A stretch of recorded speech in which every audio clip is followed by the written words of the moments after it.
Dieu a raison. Dieu a toujours raison. C'est pas possible autrement.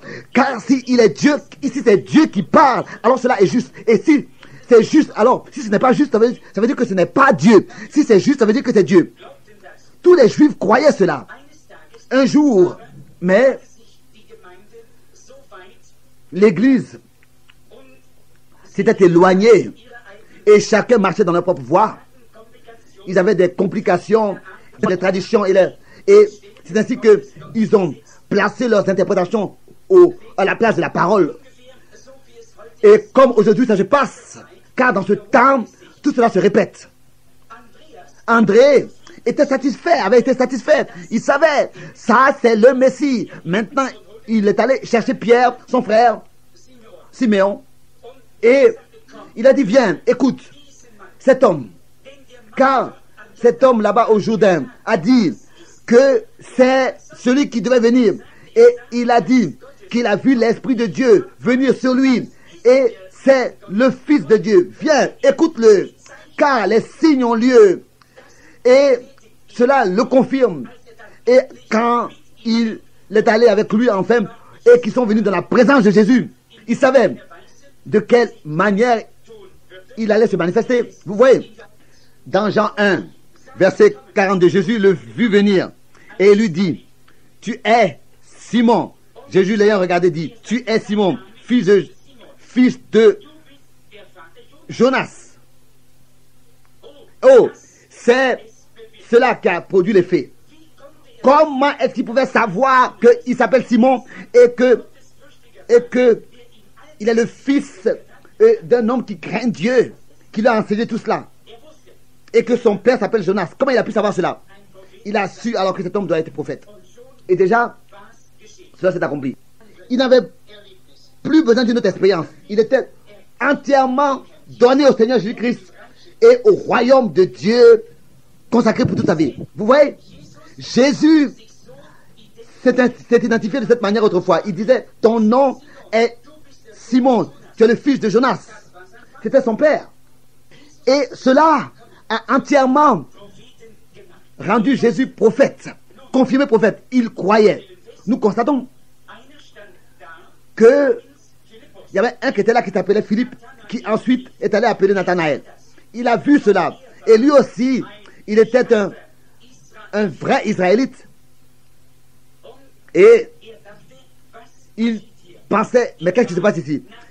Il était venu à Jérusalem, mais il a été enthousiasmé et touché de ce qui s'était passé. Et il pensait à son ami Nathanaël. Et tout de suite, il est allé, après qu'il ait trouvé la vérité et expérimenté la vérité, que cela était le Messie. Oh, si nous pouvions aussi avoir cet enthousiasme et tout de suite expérimenter personnellement. Vous voyez, il est allé par les montagnes et il a trouvé Nathanaël. Peut-être qu'il n'était pas directement à la maison, mais dans sa vigne. Et il était en prière, peut-être, et il ne voulait pas le déranger.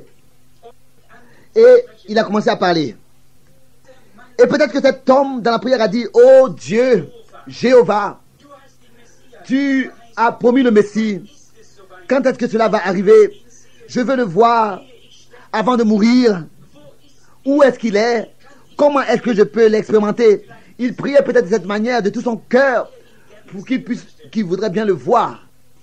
Et je vous demande, est-ce que Jésus-Christ est ressuscité des morts? Est-ce qu'il vit? Est-ce qu'il fait les mêmes œuvres qu'il a faites autrefois? Bien sûr. Oh, quelle réunion! Quelque chose se passe. Vous voyez? Alors il a subitement écouté la voix. Viens et vois. Viens et vois. Qui est-ce que nous avons trouvé? Jésus-Christ de Nazareth. Et ensuite, il a dit oui.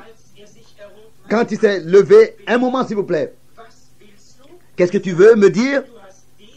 Tu as trouvé celui que nous attendons? Un moment s'il te plaît. Quoi? Non, c'est pas possible.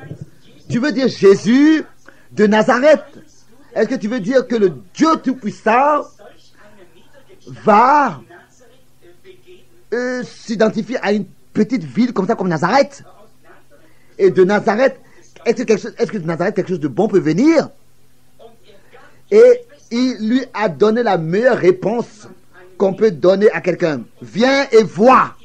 Car vous savez, les sacrificateurs pensaient, Dieu va ouvrir le ciel comme ça, un couloir, étendre tout et descendre, accompagné des anges, etc. Il vint dans l'humilité, selon les Écritures, dans l'humilité et la simplicité. C'est ainsi que nous trouvons Dieu. Nous regardons à de grandes choses. Nous pouvons monter jusqu'à dans la lune et par une fusée. Et on foule un gazon qu'on ne peut même pas expliquer d'où la vie est entrée en lui. Vous voyez, je peux l'entendre dire, est-ce que de Nazareth, quelque chose de bon peut venir? De cette ville de rôle de saint, si quelque chose se passe, il faut que cela vienne de ma dénomination, se passe dans ma dénomination. Est-ce que de ce groupe, quelque chose de bien peut venir? Il lui a donné la meilleure réponse. Viens et vois. Il lui a dit, ne critique pas. Viens et toi-même constate. Vois. Viens avec ta Bible et convainc-toi. C'est ce que tous auraient dû faire. Venez et voyez. Vous voyez, peut-être qu'on veut entrer dans cet entretien. Tu sais, nous avons ensemble parlé de la Bible. Nous avons parlé des vieux docteurs et des prophètes. Et nous avons constaté ce que le Messie allait faire quand il viendra. Et la Bible dit qu'il sera un prophète. Oui, ça je le crois, bien sûr. Alors, tu vois, est-ce que tu connais ces pécheurs là-bas?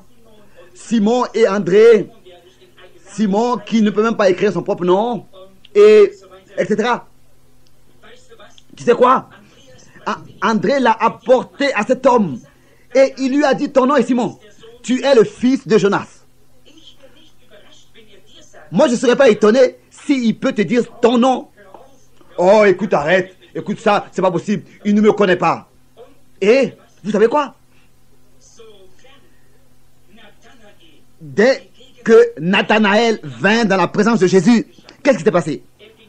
Il est allé où il était. Et le Seigneur a dit, voici un Israélite dans lequel il n'y a pas de fausseté. Point de faute. Oh, je vous dis qu'il a perdu son souffle. Il a dit, mais d'où me connais-tu? Depuis quand me connais-tu? Tu ne m'as jamais vu. Je vis combien de kilomètres derrière les montagnes. D'où est-ce que tu me connais? Je suis ici pour la première fois et tu me dis que je suis un Israélite. Comment est-ce que tu le sais? Aujourd'hui, vous dites aujourd'hui, on a reconnu le Seigneur autrefois par son vêtement. Non, en Orient, ils se sont habillés de la même manière. Tu es un Israélite en qui il n'y a pas de fraude et de fausseté. Il a dit, mais rabbin, d'où est-ce que tu me connais? Où est-ce que tu m'as vu? Hier, alors que tu étais assis sous le figuier et je t'ai vu. Jésus-Christ est le même hier, aujourd'hui et éternellement. Qu'est-ce que cela a été? Peut-être que les prêtres étaient là-bas, les sacrificateurs étaient là. Et il a dit, rabbin, tu es le Fils de Dieu. Tu es le roi d'Israël. Ouais. Son nom est écrit dans le livre de vie de l'agneau. Il a cru au même instant. Au même instant. D'autres ont dit, oh, celui-ci est un démon. Est un liseur d'aventure. Et il devait donner une réponse au peuple. Alors il a dit, ils ont dit, celui-là est un démon. Jésus a dit, est un Belzébuth. Jésus a dit, si vous le dites contre le Fils de l'homme, sur le Fils de l'homme, cela vous sera pardonné. Mais un jour, et fera la même chose. Et si vous dites quelque chose contre cela, aucune parole sera pardonnée. Que ce soit dans ce monde ou dans le monde à venir. Jamais pardonné. Bon. Ça, c'est la génération dans laquelle nous vivons maintenant. Autrefois, nous avons eu la première génération et maintenant, nous avons de nouveau une génération. Autrefois, c'était les Juifs qui vraiment étaient vraiment Juifs et qui croyaient de tout leur cœur et qui avaient reconnu. C'est ainsi encore maintenant avec les vrais et véritables chrétiens. Autrefois, ils devaient passer par la Samarite. Je me pose la question, pourquoi? C'est ainsi que c'est écrit. Non pas, vous voyez, pas aux païens, mais seulement par la Samarite, il devait passer. Et notre temps n'était pas encore arrivé, mais maintenant notre temps est là. Nous regardons après sa venue pour qu'il puisse revenir donc pour la deuxième fois. Vous voyez, il devait passer par la Samarite, autrefois par les montagnes, et il a envoyé ses disciples dans la ville, dans Jean 4, pour acheter des vivres, et voilà une femme vint. Si j'avais du temps, j'aurais parlé de toute l'histoire. Cette femme, vous savez, les femmes n'ont pas à l'époque en même temps puisé de l'eau. Ceux qui allaient le matin, c'était un autre groupe, et ceux qui allaient à midi, c'était un autre groupe. Vous savez de quoi je parle? C'était ceux qui allaient l'après-midi, c'était ceux avec qui avaient une mauvaise vie, ou bien une mauvaise renommée. Bon, on pourrait dire que c'était une femme attractive. Et elle est allée puiser de l'eau, et elle l'a sûrement pu parler comme les femmes peuvent parler, etc. Et elle avait comme une sorte de verge, donc pour porter le seau, et elle a accroché à chaque bout de la verge du bois sur ses épaules un seau, de manière qu'elle avait aussi une sorte de corde, et elle pouvait comme avec cela donc puiser de l'eau. Et c'est ainsi que les femmes venaient boire aussi à ce puits, et la femme est venue donc pour puiser de l'eau, et pendant qu'elle était en train de mettre son seau dans le puits pour puiser de l'eau, voilà que elle venait d'avoir accroché le seau, et voilà subitement elle entend quelqu'un qui lui dit, un homme qui lui dit, donne-moi à boire. Et vous savez que quand on considère cela comme ça, si on peut considérer cela comme ça, ils n'avaient pas de communion. Les Juifs et les Samarites n'avaient pas de communion. De ce puits, c'était un puits, c'était un sort de tuyau qui sortait donc de la terre. C'était un peu comme une limite. On ne pouvait pas tomber dans le puits. Et voilà que elle a dit, mais tu sais qu'on n'a pas de contact les uns avec les autres. Et elle s'est adossée sur ce puits. Et on peut le lire ensemble dans l'évangile de Jean, ce qui est écrit là. Crois que notre Seigneur Jésus avait un peu plus de 30 ans. On lui disait, tu as même pas 50 ans et tu veux avoir déjà vu Abraham. Et il disait, je suis venu pour puiser de l'eau. Et il a dit, mais toi, comment tu peux puiser de l'eau? Tu n'as même pas de quoi puiser, au verset 11. Et vous voyez, c'est ainsi qu'il est entré en contact avec quelqu'un. Ils n'avaient pas de relation. Les Juifs et les Samaritains. Et il disait, nos pères ont bu de ce puits, et nos pères ont adoré à Jérusalem et sur la Sainte Montagne. Et après qu'il ait trouvé cette difficulté, il a vu quel était ses problèmes. Il lui a dit, va chercher ton mari. Et il a dit, je n'ai pas de mari. Pensez à cela. C'est ainsi qu'il s'est fait connaître aux Samaritains. Vous voyez, regardez ce que la Samaritaine ici a dit. Il lui a dit, va chercher ton mari et viens. Et revient. Et elle lui a dit, je n'ai pas de mari. Il a dit, tu as dit la vérité. Car tu as dit, je n'ai pas de mari. Car tu en as eu 5. Et celui avec lequel tu vis maintenant n'est pas ton mari. Tu as dit la vérité. Vous voyez, cette femme samaritaine, oh, comment est-ce qu'elle a réagi? Elle a beaucoup plus su de Dieu que tous ces prédicateurs de son temps. Vous voyez, les sacrificateurs se tenaient là et disaient, il est Belzébus. Il a un démon. Il voulait constater, mais comment est-ce que le Seigneur peut savoir toutes ces choses dans la vie des hommes? Et la femme a dit, mais Seigneur, je reconnais que tu es un prophète, car nous savons que le Messie vient, appelé Christ, et quand il viendra, il nous dira toutes ces choses. Et il lui a dit, je suis celui qui parle avec toi. Et avec cela pour elle était accompli. Elle savait qui c'était. Elle est allée dans la ville et elle a parlé aux hommes de la ville. Regardez, cet homme qui m'a dit tout sur moi, n'est-ce pas le Messie? Vous voyez?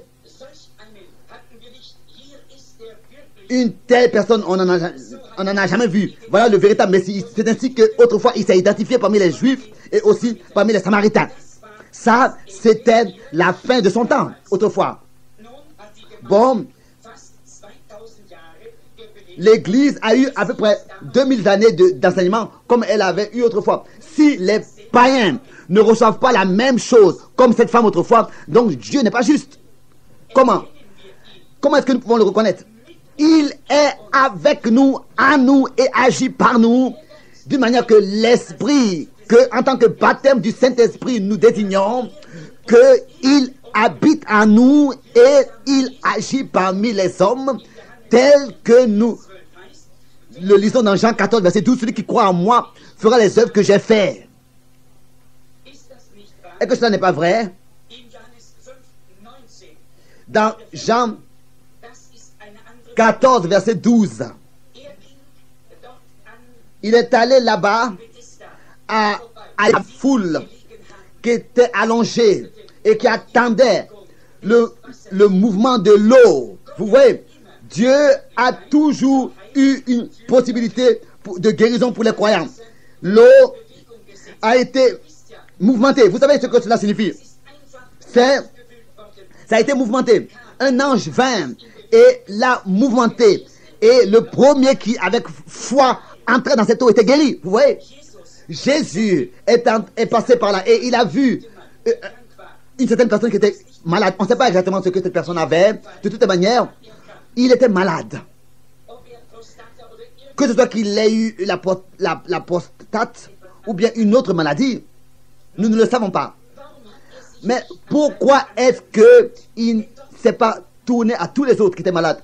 Car là-bas, il y avait sûrement des enfants même avec de l'eau dans le cerveau ou bien toutes sortes de maladies.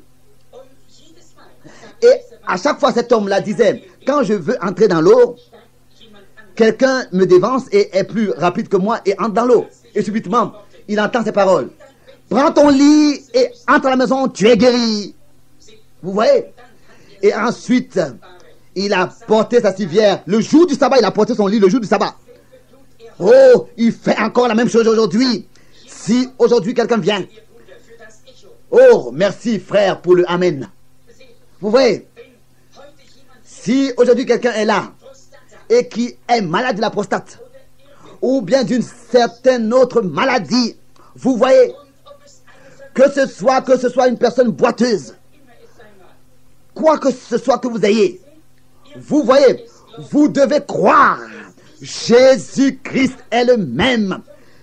Dans Jean 5, verset 19, il dit, en vérité, je vous le dis, en vérité, ça veut dire absolument, je vous le dis. Le Fils ne peut rien faire de lui-même, si ce n'est qu'il voit d'abord ce que fait le Père.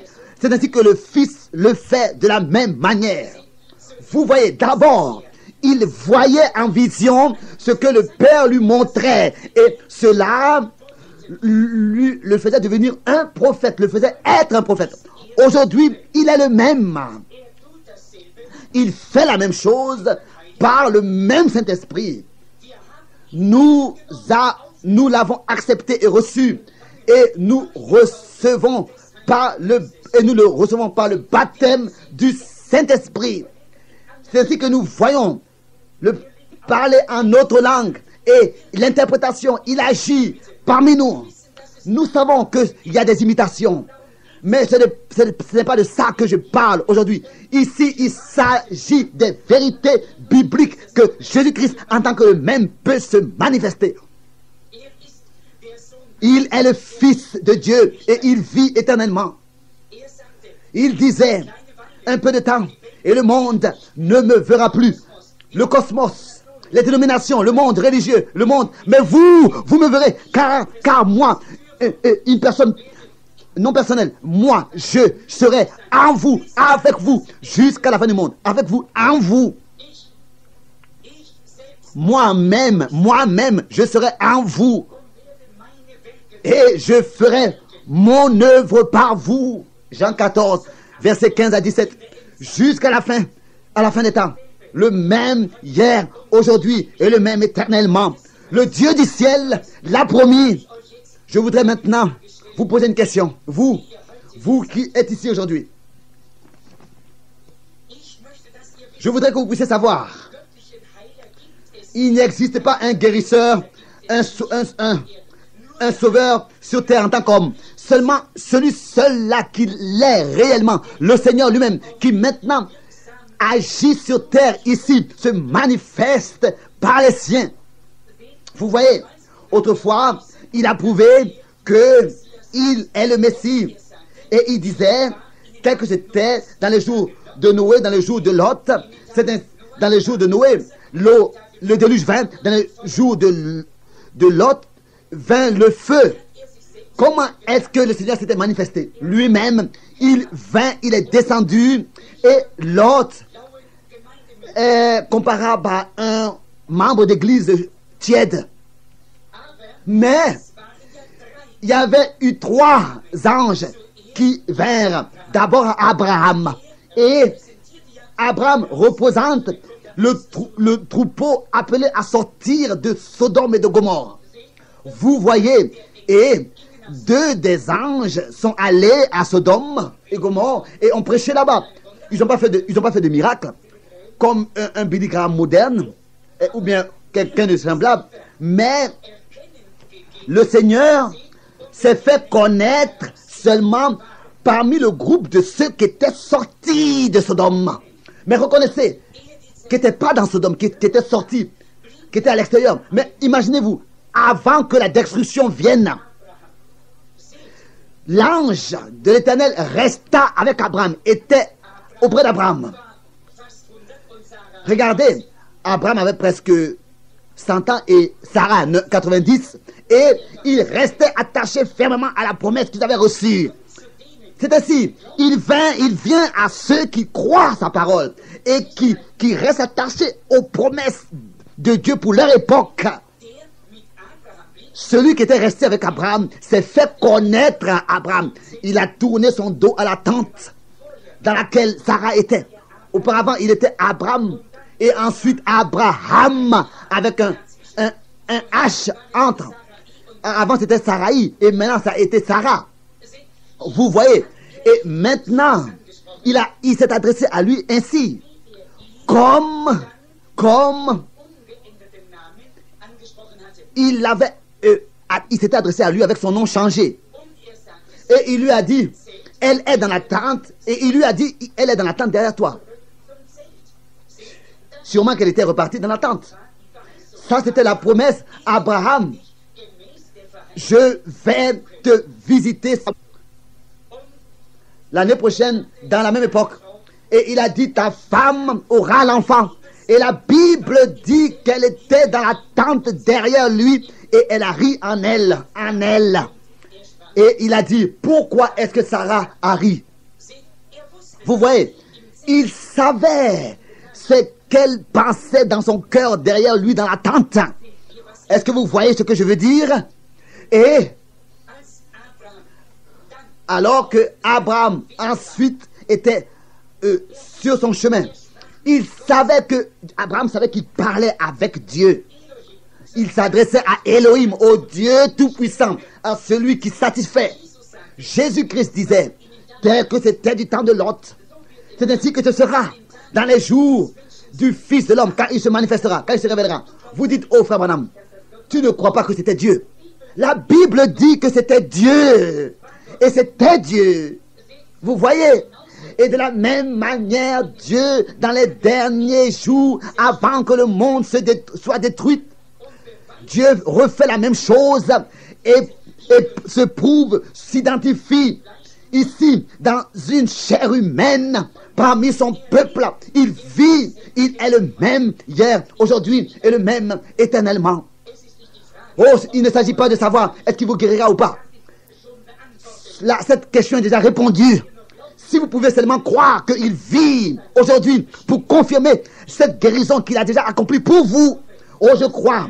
Et pour confirmer toute sa parole. Oui, croyez-vous qu'il vit? Moi, je crois qu'il vit. Bon. Ma voix est déjà presque enrouée et le temps est déjà passé, presque passé pour nous. J'ai déjà 45 minutes de retard. Nous voulons maintenant courber les têtes. Je voudrais vous poser la question. C'est une question biblique et concerne ce sujet. Est-ce qu'il va se faire connaître en tant que le même? Nous voulons voir Jésus. Il est le même hier, aujourd'hui et le même éternellement. Nous voulons le voir. Oh, viens parmi nous ce soir. Fais la même chose que tu as fait alors que tu étais en Galilée. Est-ce que vous croirez cela s'il fait la même chose? Notre Père Céleste, c'est tout un groupe d'hommes plein, agréable, une belle d'entendre cet écho de la réunion, donc des Amen et des Alléluia. Oh, si nous pouvions entendre le bruit du vent tumultueux ici à Tucson, expérimenter un réveil. Nous sommes ici pour, en tant que tes serviteurs, te faire connaître. Et nous savons qu'au commencement était la parole, et que la parole était auprès de Dieu, et que la parole était Dieu, et que la parole est devenue chair et a habité parmi nous. Nous savons que cette Bible exprime les pensées de Dieu parmi son peuple. Une pensée est une parole qu'on a exprimée. Une parole est une pensée qu'on a exprimée. Oh, tu sais ce qui est dans mon cœur. Je sais que tu es le même hier, aujourd'hui et le même éternellement. Oh, que le Saint-Esprit puisse bénir ta parole, que tu puisses toi-même te témoigner en tant que vivant, pour qu'il puisse voir que Jésus vit. Oh Père, je crois que ces réunions ici maintenant, que cette réunion ici croit ta parole. Et ceux qui ne sont pas encore sauvés, qu'ils puissent être sauvés et te consacrer leur vie. Et que tous les autres puissent encore de nouveau te consacrer leur vie. Guéris les malades, bénis les saints, tous ceux qui seront en chemin, sois avec eux. Seigneur, j'ai dit ce que tu disais dans ta parole, ce que tu as dit dans ta parole. Et maintenant, exprime-nous ta parole dans ta présence, pour que nous puissions tous savoir que tu es ici. Seigneur, que tous, que ce soit que nous allons dans la rue ou que nous soyons, que nous puissions seulement faire exactement ce qui t'est agréable. Ce qui t'est agréable. Tu nous vois. Seigneur, sans toi, rien ne peut se passer. C'est totalement impossible sans toi. Que tu peux toi-même le faire. Bon, nous avons tous les jours distribué des cartes de prière et nous ne pouvons pas tous en une seule fois appeler. Nous ne pouvons pas les appeler tous, mais nous voulons appeler quelques-uns et ensuite prier pour ceux qui seront venus, qui seront appelés. Êtes-vous, soyez maintenant dans le calme et dans le recueillement. Priez. Nous voulons voir. Nous allons commencer quelque part. Je ne sais pas combien de cartes ont été distribuées de 1 jusqu'à 100. Peut-être que nous voulons prendre peut-être 8 personnes jusqu'à 10 personnes. Et si vous pouvez pas venir devant, nous allons vous transporter, vous porter. Bon, numéro 1, s'il vous plaît. Ensuite, 2. Je sais qu'il y a ici des personnes qui parlent l'espagnol. Soyez attentifs les uns avec les autres. Regardez voir s'ils ont le temps. Numéro 3. Dans le numéro appelé. Numéro 3. Qui a la carte numéro 3? La carte de prière numéro 3. Dame, voudrais-tu s'il te plaît venir? Qui a la carte numéro 4? Le monsieur ici. Ensuite, numéro 5. Bon, c'est bien. Ensuite, numéro 6. Qui a la carte numéro 6? Peut-être que quelqu'un pourrait le dire en espagnol. Poser cette question en espagnol. Traduire. Carte de prière numéro 6. Regardez sur les cartes de votre voisin. Nous voulons que pour tous, il soit prié. Tous ceux qui ont ces cartes et qui sont malades. Quelques-uns devaient déjà repartir. Peut-être qu'ils avaient ce numéro. Ensuite, le numéro 6. Donc, le 7. Numéro 7. Voudrez-vous lever la main? 8. Numéro 8. 9. 9. Carte de prière numéro 9. As-tu la carte de prière numéro 9? Bon, c'est bien. C'est très bien. Numéro 8, numéro 9. Vous voyez, si vous avez reçu ces cartes, alors vous devriez être ici. Car c'est la carte de prière qui est pour vous pour cette réunion précise. De 6 à 9. Donc 6 et 9 n'est pas encore là. La carte de prière numéro 9 et numéro 6 n'est pas encore là. Est-ce que c'est la dame là-bas? Bon. Et ensuite le numéro 6 encore. C'est très bien, ils sont là. C'est très bien. Qui a la carte de prière numéro 9? Nous voulons commencer ici. Bon, s'il vous plaît, ne soyez pas nerveux. Nous allons, dans 15 minutes, terminer. Soyez dans le recueillement. Oui. Merci beaucoup.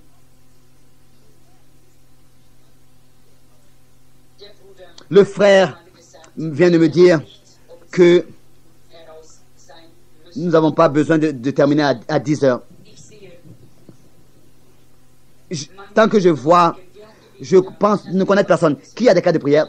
Voyez vous-même, tout un homme encore. Et qui a la foi? Car c'est de ça qu'il s'agit. Combien croient? C'est de ça qu'il s'agit. Les cas de prière font que être distribués pour pouvoir appeler quelques personnes devant. Seulement pour recevoir, pour faire le commencement. Et ensuite nous prions pour tous en fait. Nous prions pour tous, mais c'est seulement pour faire le commencement. Combien ne me connaissent pas? Oh, je pensais que je suis étranger de vous tous, mais vous êtes sûrement tous déjà, vous avez sûrement été déjà tous dans des réunions. Mais je pense que je ne peux pas dire que je connais quelqu'un de vous personnellement, ou bien directement avec votre nom, ou bien par exemple, peut-être que vous m'avez déjà vu, déjà entendu. Je sais que ma femme devrait être quelque part ici assise, et ma fille, je ne sais pas où est-ce qu'elles sont. Et j'ai entendu aussi Fred Softman, l'un qui appartient au responsable. Il a tout à l'heure dit Amen, mais je ne sais pas où est-ce qu'il est. Je ne le vois pas en ce moment. Et sinon, tout ce que je vois, je ne connais personne, personnellement. Vous, de la ligne de prière que je ne connais pas et que vous savez que je ne vous connais pas. Levez la main, vous voyez, chacun ici a levé la main. Je ne connais personne, ils ne me connaissent pas non plus. Je ne les connais pas, ils ne me connaissent pas non plus. Chacun a levé la main pour confirmer cela. Si Jésus-Christ vit, c'est ainsi que nous voulons savoir. S'il est vraiment ressuscité et qu'il vit, vous voyez, il y a beaucoup de choses qu'on peut dire. Oui, il vit dans mon cœur. Bon, c'est peut-être vrai. Que cela soit vrai. Et beaucoup peuvent dire, oui, c'est de la psychologie. Non, la question est-ce qu'il vit vraiment? Alors, il doit, en tant que le même, qu'il puisse, en tant que le même, hier, aujourd'hui et éternellement, prouver qu'il vit. Comme c'est écrit dans Actes des Apôtres, chapitre 1, il a prouvé qu'il était vivant. Voilà la parole de Dieu, je la tiens entre mes mains. En dehors de mon fils et du frère Tony, il n'y a personne que je vois ici. Et il est le président des hommes d'affaires chrétiens du plein évangile. Frère Tony. Et je crois que il y a ici une famille que je connais. Ils sont de l'Odiana. Et sinon, dans les détails, je ne connais personne d'eux. J'ai déjà reconnu cette femme là-bas, l'autre femme là-bas, mais sinon, vous voyez, je me tiens là, il y a des prédicateurs autour de moi et des chrétiens. Et j'ai prêché que la Bible est vraie et que Jésus-Christ donne ses signes prophétiques. Et la Bible dit qu'il est le même hier, aujourd'hui, éternellement. Et il s'était donné par plusieurs preuves. Il avait apparu vivant et il leur avait donné une preuve de sa résurrection dans Actes des Apôtres 1, verset 3. Et c'est ainsi que la Bible dit qu'il est le même hier, aujourd'hui, éternellement. Et si il confirme cette parole, que chaque pécheur puisse venir à l'autel et consacrer sa vie au Seigneur. Et que chacun puisse réellement recevoir sa guérison là où vous êtes. Ici, il y a vos pasteurs qui sont assis ici et d'autres frères dans le ministère qui sont là. Je suis, comme pour dire, pas un prédicateur. Je ne suis pas un prédicateur. Ici, il y a des prédicateurs et il y a des docteurs. Je n'ai pas d'instruction. Je n'ai pas de diplôme. Je n'ai pas de grade académique. Mais le Seigneur m'a donné un don car je l'aime. Et il me laisse et il permet que ce don soit agissant pour lui. Et si lui-même il se manifeste pour prouver qu'il est ici, et le Saint-Esprit que vous avez reçu prouve que le Seigneur est ici, alors que cela soit une confirmation. Ça ne peut pas être prouvé autrement que par l'expérience de la Pentecôte. Ça, vous le savez aussi, Baptiste. C'est par le Saint-Esprit que vous recevez. C'est ça qui prouve la présence du Seigneur. Pas comme ça par un enthousiasme, mais par l'expérience du baptême du Saint-Esprit. Comme il a été dit à Pierre, et il lui a dit, ce n'est pas la chair et le sang qui t'ont révélé ces choses, mais mon Père qui est au ciel. Et les portes des cellules des morts ne pourront pas contre elle, contre l'Église, qui bâtit lui-même. Est-ce que c'est la personne ici, cette dame? Car Jésus-Christ prouve qu'il vit. Combien recevront alors leur guérison là où vous êtes assis? Oui. Il leur apparut vivant et leur en donna plusieurs preuves, se montrant à eux. Oui. Il y en a qui disent, oh frère, voilà, j'étais souvent entendu parler, et cela n'est pas nouveau pour moi. Mais si tu as dit la vérité, alors Dieu va confirmer ton témoignage. Il est obligé alors de confirmer ton témoignage par les signes et des miracles. Qu'il puisse maintenant répondre, et en tant que vrai, vous prouvez cela. La femme ici, je ne l'ai jamais vue. Il y a quelques moments, elle avait levé la main pour prouver qu'elle ne me connaît pas, pour témoigner qu'elle ne me connaît pas, et moi non plus je ne la connais pas. Jamais je l'ai vue auparavant dans la vie. Nous sommes entièrement étrangers l'un de l'autre. Ici, il y a un homme et une femme qui pour la première fois se rencontrent. Comme autrefois, dans l'évangile de Jean, chapitre 4, le Seigneur Jésus, avec la femme samaritaine au puits, l'avait rencontrée. C'est ainsi que c'est une image biblique qui est représentée ici. Il avait parlé avec elle, il lui a dit, donne-moi à boire. Et ensuite, quand le Père lui avait révélé quel était son problème, alors il lui a dit, et elle a compris, que ici, c'est plus qu'un homme ordinaire. Femme, je ne te connais pas. Je ne sais rien de toi. Je ne sais rien de toi, moi. Je ne sais rien de toi. Je sais seulement que l'Esprit du Seigneur est ici. Tu es croyante. Tu n'es pas quelqu'un qui, comme ça, se laisse seulement prendre dans la réunion ou bien emporter. Tu es vraiment croyante. Tu pourrais être trompeuse ou bien hypocrite. Tout cela pourrait être possible, mais je ne pourrais pas le savoir. Alors, si cela se passe et que cela se répète, tout ce que nous avons entendu, et que le Seigneur me laisse savoir quels sont tes problèmes. Est-ce que tu es malade? Est-ce que tu as des problèmes terrestres ou bien spirituels? Si il me laisse savoir, par sa présence, par son esprit, et que il puisse m'utiliser pour parler avec toi, est-ce que tu croiras, est-ce que vous croirez tous, avec ma main élevée, je témoigne que je n'ai jamais vu cette femme dans ma vie. Nous sommes entièrement étrangers. Si le Saint-Esprit veut révéler quelque chose à cette femme, quelque chose qu'elle a fait, peut-être que comme cette femme au puits, ou bien alors quelque chose qu'elle aurait fait, ou bien qu'elle n'aurait pas fait, ou bien quelque chose qu'elle a dans le cœur, alors vous saurez qu'il faut que cela soit par une puissance surnaturelle. Vous pouvez prendre le côté des pharisiens et dire cela vient du diable. Vous pouvez prendre le côté des croyants et dire c'est de Dieu. Nous voulons laisser le Saint-Esprit parler. Vous qui avez les enregistrements, soyez attentifs. Ou bien alors les micros qui règlent mes micros, soyez attentifs car je ne sais pas dans quel ton je parle. Et vous savez où est-ce que je me tiens. Ou alors je me tiens avec sa parole et que j'explique que c'est la vérité. Et que Dieu confirme cela, ou bien alors, nous ne savons pas où est-ce que nous nous trouvons. Je l'ai vu, cela s'est passé il y a devant des millions à Bombay en Inde, devant une grande foule, en Afrique du Sud aussi de la même manière. Il y avait 30 000 personnes, et là-bas, il y avait 25 000 personnes qui, tous en une seule fois, ont été guéris. Des adorateurs d'idoles. C'était des idolâtres auparavant. Mais ensuite, Dieu s'est révélé à eux. 25 000 miracles ont eu lieu au même instant. Je l'ai vu de mes propres yeux. Qu'est-ce qui devrait alors se passer ici? Nous sommes des hommes nés dans différentes parties du monde. Je voudrais maintenant parler avec toi pour voir est-ce qu'il va me révéler quelque chose. Et quoi qu'il se passera, je ne te connais pas, Dieu lui te connaît. Si la réunion a déjà vu cette lumière, cette photo avec la lumière est maintenant ici. Elle est là, suspendue entre moi et cette femme. Est-ce que tu vois la lumière? La femme regarde, mais peut-être qu'elle ne la voit pas, mais elle regarde en direction de la lumière. La femme a des difficultés, elle a beaucoup de problèmes.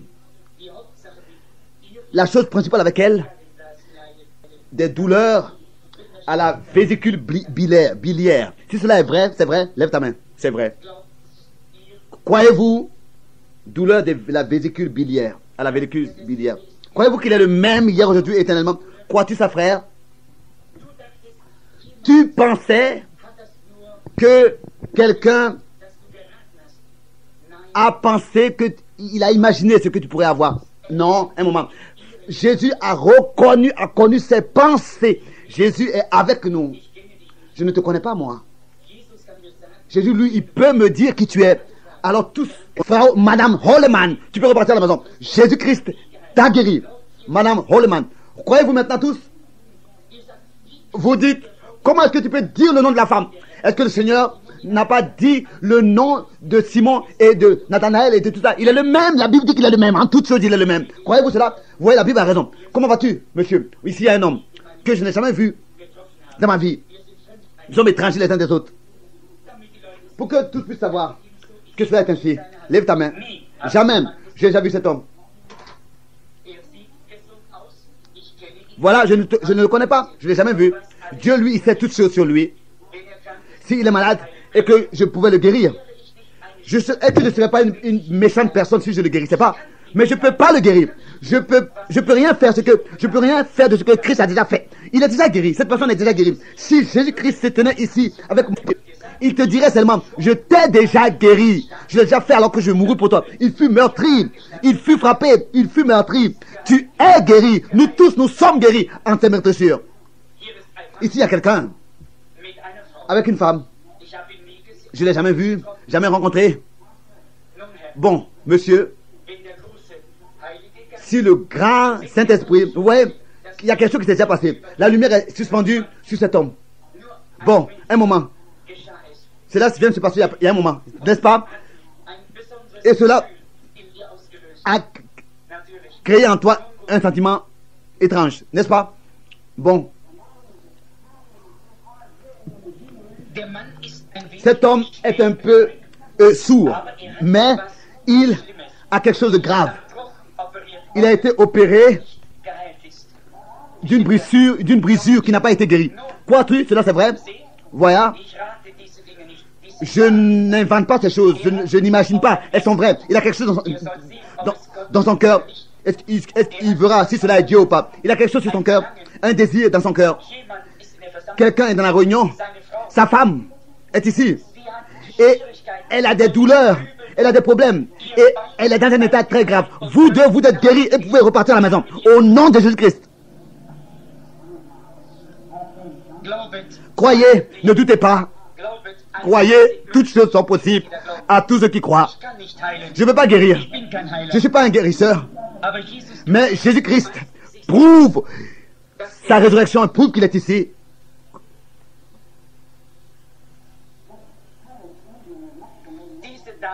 Cette dame ici, qui est africaine et indienne, elle a de la haute tension et elle a demandé que le Seigneur puisse lui faire miséricorde. Jésus-Christ a guéri. Vous dites, frère Branham, mais cela n'est pas selon les Écritures. Si la femme à l'époque a touché le bord de son vêtement, combien croyez-vous que la Bible dit qu'il est maintenant grand sacrificateur qui peut être touché par la compassion de nos faiblesses? Il est le même hier, aujourd'hui et éternellement. Éternellement, il est le même. La femme qui est assise là, c'était sa foi. Elle n'est pas devant moi, mais elle est assise là-bas. Mais c'est sa foi. À l'époque, une femme est passée par la foule et elle croyait dans son cœur que si je fais que toucher le bord de son vêtement, je serai guéri. Et vous voyez, si la Bible dit que dans le Nouveau Testament, dans les épîtres aux Hébreux, il est aujourd'hui, il a dit à la femme autrefois, tu es guéri. Aujourd'hui, il parle à tous ceux qui le touchent et il leur dit, qui sont guéris. Amen. Est-ce que vous voyez qu'il est le même? Il est le même. Demandez à cette femme, je ne l'ai jamais vue. Je ne la connais pas. Je m'excuse s'il vous plaît. Nous aussi nous sommes étrangers les uns des autres. Mais Jésus-Christ nous connaît tous. Croyez-vous qu'il peut me révéler ce que tu as fait ou bien ce que tu désires? Je ne suis que ton frère en Christ. Je ne te connais pas. Crois-tu que c'est Jésus-Christ? Oui, tu es un chrétien. Toi tu crois, tu me crois. Est-ce que la réunion aussi croira tous? Toi tu crois, ils croiront tous. Est-ce qu'ils croient que le temps dans lequel, les heures dans lesquelles nous vivons, que cela doit s'accomplir? Le dernier signe qu'avait reçu Israël autrefois. Et aujourd'hui, c'est de nouveau comme ça. Le dernier signe avant que le feu tombe. Oh, nous avons eu des signes et des miracles, nous avons eu des guérisons, nous avons eu le baptême du Saint-Esprit, des guérisons et tout. Mais maintenant, c'est le dernier signe. Comme autrefois, avant que Sodome fût brûlé. que Dieu lui-même, dans une forme, dans une chair humaine, s'est manifesté et a révélé le cœur, les pensées des cœurs humains. Jésus-Christ a dit que cela sera ainsi quand le Fils de l'homme se révélera, se manifestera. Vous voyez, je pourrais tourner mon dos à la femme si vous pensez que je lis ses pensées. Comment est-ce que je peux le faire? Je ne saurais pas comment. Je peux lui tourner le dos. C'est pas moi, c'est le Seigneur qui le fait. C'est le Seigneur qui le fait. Si Jésus-Christ me révélera, pourquoi est-ce que tu es ici? Est-ce que tu lèveras ta main si je ne te connais pas? Je vois que tu es extrêmement nerveuse. Et particulièrement, cela se passe très tard l'après-midi quand tu es fatigué et que tu es essoufflé. Alors tu as des problèmes. Tu as aussi dans tes mains des tremblements, de l'athlétisme, des tremblements. La femme dit que c'est vrai. Et quand tu veux te lever, c'est difficile pour toi de te lever du matin de ton lit. La femme dit que c'est vrai. Quelque chose de particulier. Je vois un homme, un jeune homme. C'est ton fils. Et il souffre de ses pensées. Et ces pensées-là ont posé des problèmes dans la famille, à la maison, n'est-ce pas? Si tu crois, va et trouve ton fils tel que tu l'as cru. Crois-tu de tout ton cœur? Il a des problèmes de réflexion. Et aussi sur toi, il sait toutes choses. Pas seulement sur ton fils. Comment vas-tu? Nous sommes aussi étrangers l'un de l'autre. Le Seigneur Jésus nous connaît, nous deux. C'est une autre personne. Ici, il y a deux hommes. Mais pour la première fois dans la vie, nous nous rencontrons. Voyez-vous, je deviens faible. Je pourrais parler dans des heures. Mais cela ne me fatigue pas. Mais les visions me fatiguent. Les visions fatiguent. Daniel avait vu une seule vision. Et pendant plusieurs jours, il était très faible. Vous voyez? Et Jésus aussi, une femme avait touché son vêtement. Et il a dit, j'ai ressenti que de la puissance est sortie de moi. Si cela était ainsi avec le Fils de Dieu, qu'est-ce que cela devrait être avec moi? Vous voyez, toute la réunion croit maintenant. Je sens ça. Toute l'assemblée croit. Je ne te connais pas, mais Dieu te connaît. Si il me révèle ce qui est dans ton cœur, tu sais, Jésus a reconnu ses pensées et il connaît aussi ton cœur. Si il peut te révéler le désir de ton cœur, est-ce que tu vas le croire et l'accepter? Et tous les autres aussi, bon, que cela cela devrait être déjà passé avec toi. Il y a quelque chose de faux avec ton bras, car tu as une trop basse tension. Cela a été causé par cela. Tu as une basse tension. Et tu as un goitre. Et c'est par cela que ça a été causé. Crois-tu que je suis son prophète, son serviteur? Merci, tu as un goitre. Merci. Tu veux être guéri pour une bonne raison. Tu veux être missionnaire. Tu veux aller en Amérique du Centre. Tu veux aller là-bas. Crois de tout ton cœur, sois guéri et va. Croyez-vous tous? Combien croient que Jésus-Christ est le même? Il est ici lui-même. Bon, je veux vous donner une autre écriture. Jésus disait, allez dans le monde entier et prêchez l'évangile à toute la créature. À tous ceux qui croient et qui se laissent baptiser seront sauvés. Celui qui ne croit pas sera condamné. Ces signes accompagneront ceux qui auront cru. À mon nom, ils chasseront des démons. Ils parleront de nouvelles langues. Ils fouleront des serpents. Et le poison ne leur fera pas de mal. Ils imposeront les mains malades. Et ceux-ci seront guéris. Combien savent que cela est vrai? Ça, c'était les dernières paroles qui sont sorties de sa bouche avant qu'il monte au ciel. Est-ce que cela est vrai? Est-il a dit oui ou non? Croyez-vous cela ainsi? Combien sont croyants ici? Bon, si vous voulez voir les miracles de Dieu, alors croyez que ce que je vous ai dit est vrai et que c'est Jésus-Christ lui-même qui le fait ici. Imposez-vous maintenant les uns les autres les mains. Ça n'a pas d'importance. Ce qui se passe et ce qui serait faux avec les individus. Imposez-vous les mains chacun l'un à l'autre. Je vois des visions, je vois plein de visions en ce moment. Et je vous dis que ces signes ne vont pas seulement accompagner Frère Branham, William Branham, mais accompagneront tous ceux qui croient. Tous ceux qui imposent les mains dans la foi. Soyez maintenant satisfaits que Jésus-Christ, en tant que vivant parmi nous, s'est prouvé. Dites Amen. Selon Actes des Apôtres, chapitre 1. au verset 3. Priez pour les personnes sur lesquelles vous imposez les mains. Priez pas pour vous, mais priez pour la personne à côté de vous et imposez les mains. Et la personne prie aussi pour vous. Alors priez les uns pour les autres. Il a donné la promesse et nous la croyons. Il l'a prouvé et nous la croyons maintenant, cela de tout notre cœur. Et je vais prier pour vous tous pendant que vous priez les uns pour les autres. Croyez de tout votre cœur. Et ô notre Père Céleste, nous sommes maintenant ici rassemblés. Et nous savons que ce soir, toi-même tu es ici avec ta gloire et que tu as confirmé ta parole. Nous l'avons vu. Nous venons maintenant en tant que des enfants croyants, ô grand Dieu, au nom de Jésus-Christ, sous la puissance du Saint-Esprit. J'ordonne que la puissance du diable soit brisée et qu'il puisse quitter tes enfants. Ô Seigneur, ils ont cru ta parole. Oh Dieu, ici il y a beaucoup de malades. Seigneur, ils se sont imposés les mains les uns les autres en tant que croyants. Ils croient. Et ce sont nos frères et nos sœurs. Et ils prient les uns pour les autres. Oh Dieu, tu as dans ta parole donné la promesse. Et je prie maintenant. Et je dis que nous sommes des croyants. Et j'exige tous ceux qui croient au Seigneur Jésus-Christ, car le Seigneur Jésus-Christ lui-même, en tant que le même aujourd'hui éternellement, prouve qu'il est manifesté. Satan, quitte toute personne au nom du Seigneur Jésus-Christ, pour l'honneur de Dieu, que cela ait lieu. Car nous croyons que Jésus-Christ est ressuscité et que sa résurrection, sa puissance de la résurrection est agissante parmi nous, car il est parmi nous. Et faites toutes ces choses pour l'honneur de Dieu.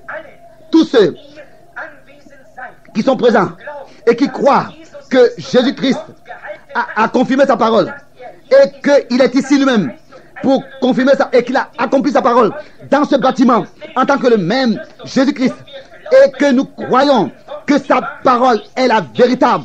Il est le Fils de Dieu et il s'est révélé à vous et il s'est manifesté à vous. Ce qui était faux avec les individus, c'est ce dont ils avaient besoin. Tout cela, en tant que vrai, a été confirmé. Levez-vous tous, levez vos mains et donnez l'honneur à Dieu. Au nom du Seigneur, vous êtes tous guéris, vous êtes tous délivrés.